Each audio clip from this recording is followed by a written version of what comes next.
Good morning साथीहरू। आज Sunday हो।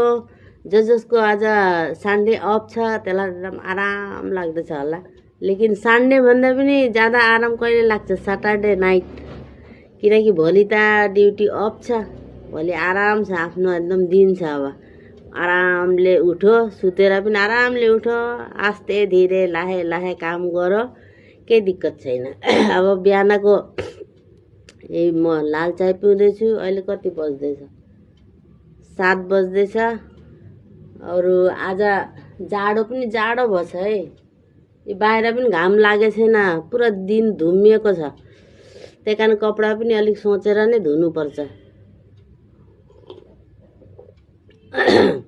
तपाईँहरूको नास्ता पानी भयो होला?